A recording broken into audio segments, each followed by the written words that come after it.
Garee sannate gama jedhalli mala damsa goro sannate gama jedhalli damsa qalbiin kosiif dhaabata naggaga baga damsa mirri kosiif dhaabatti naggaga baga damsa jinshoo gama dhaabata gadamsi gara badda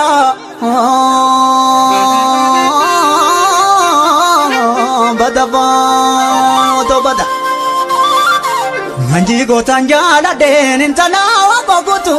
dudaf safungu date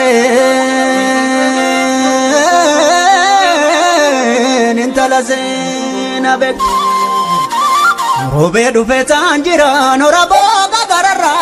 ngotu menandu padu zena walra barra zena walra barra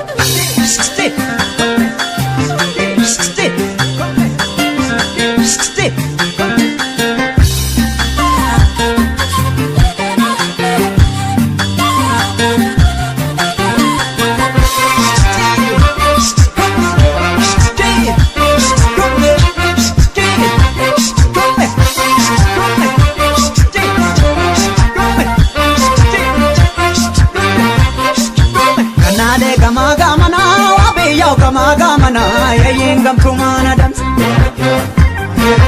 Kanale gamana wabi yaw gamana yayin gamtumana dams Jala tenum na dabe kotutina wala nadu jala la tena dams Ana bola rana ge yogani samoti male wabera damane gan Ana bola rana ge yogani samoti male wabera damane gan Ani ke tumayo mele na disco tumayo mele intala sanyile Itumala sikenya jom gavanya na volanyana sobu marbuleti kotu wala manejo Isanganga disa barode dulachi kormalo lare sifundu kana na dema sivlukuna mararare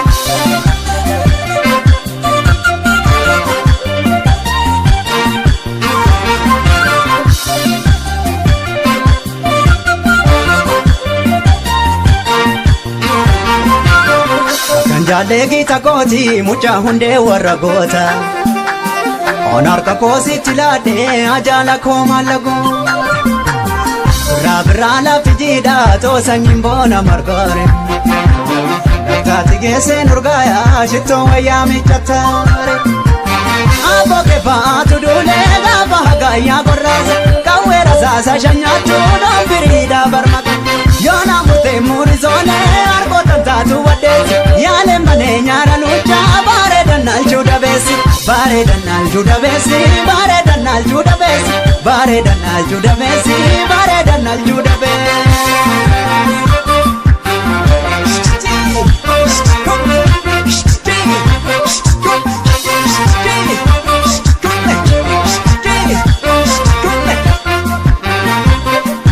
Kanale gamana wabi yaw gamana yayin gamtumana dams Kanale gamana wabi yaw gamana yayin gamtumana dams Jala tenum na dabe kotutina wala nadu jala la tena dams Ana bola rana ge yogani samoti male wabera damane gan Ana bola rana ge yogani samoti male wabera damane Ani ke tumayo male na disco tumayo male intala sanyile Galbunga madala chai ginir bunanda manana jana la ke tamba chai kotu payo Mujane batan dandesu onne abati kanal anjana lumana nalcha mujana bashi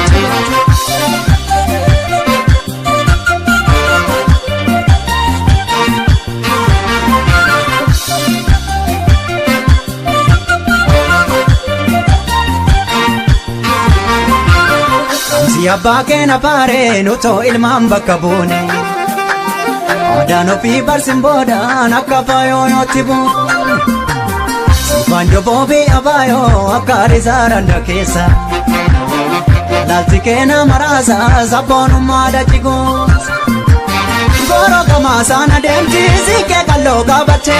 Challe morma shakkisu laal gooftaa mataatti hidhatte tullu baatu jaalan deema baayoo baay'aanatti kootu mucaan ayyaana qabeetti yaada ishiin akka boontu yaada ishiin akka boontu seenaa ishiin akka boontu oromummaan akka boontu seenaa ishiin akka boontu.